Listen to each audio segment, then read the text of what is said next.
Bah, en tant que femme, c'est vrai que c'est pas vraiment glamour. C'est vrai que de dire je vais souvent aux toilettes.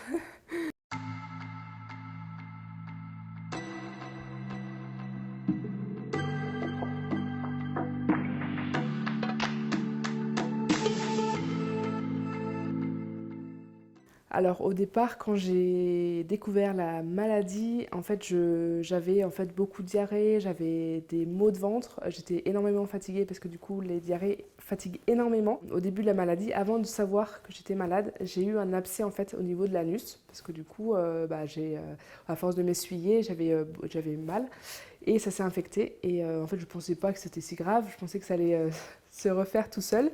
Et j'étais du coup à l'hôpital et je me suis fait opérer du coup à cet endroit-là vu que du coup j'avais trop mal. Après, la chirurgienne m'a dit d'aller voir un gastro-entérologue. Elle m'a dit que c'était pas normal. Et après, le gastro-entérologue m'a fait plusieurs examens et après, il m'a diagnostiqué du coup la maladie de Crohn. Je me suis pas alarmée parce que du coup, ça faisait à peu près 6 mois que j'étais malade. Donc, je me suis dit, bon, déjà, j'ai un nom sur mes mots. Mes crises, c'est avoir mal au ventre, mais d'un instant à l'autre, sans que je fasse quelque chose. Je dois aller aux toilettes et je peux pas je peux me contrôler, mais pas trop longtemps. En fait, ça peut ne pas durer trop longtemps. Ça peut durer 2-3 heures, mais il faut que j'y aille 10 fois, quoi. Il faut que j'aille 10 fois aux toilettes pour que ça aille mieux, pour que ça me soulage, quoi. Quand je vais à l'extérieur, le réflexe, c'est de chercher les toilettes.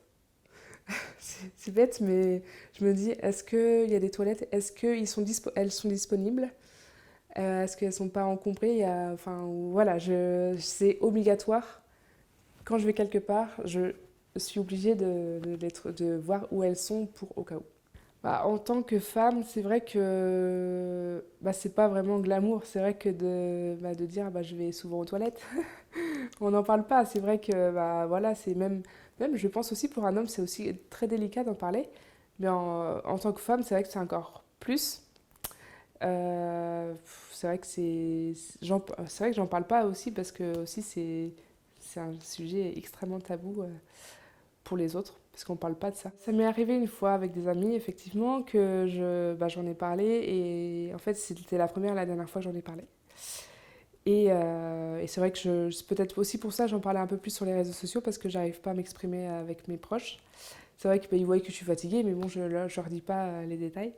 Je sais que si on m'en parle, par exemple, je répondrai, mais c'est pas moi qui vais voir les gens et ils vont dire Eh oh, j'ai la maladie de Crohn. Enfin, quand j'ai ouvert ce compte Instagram, où je parlais beaucoup que je parle quasiment de ma maladie sur tous mes posts, je me suis dit il faut la faire découvrir aux autres et peut-être qu'il y a des gens qui souffrent et qui ont du mal à en parler. Et c'est vrai que c'est plus facile d'en parler derrière un écran qu'en face. Parce que quand je suis sur les réseaux sociaux, je regarde mon portable quand je parle et j'ai pas la personne en face de moi.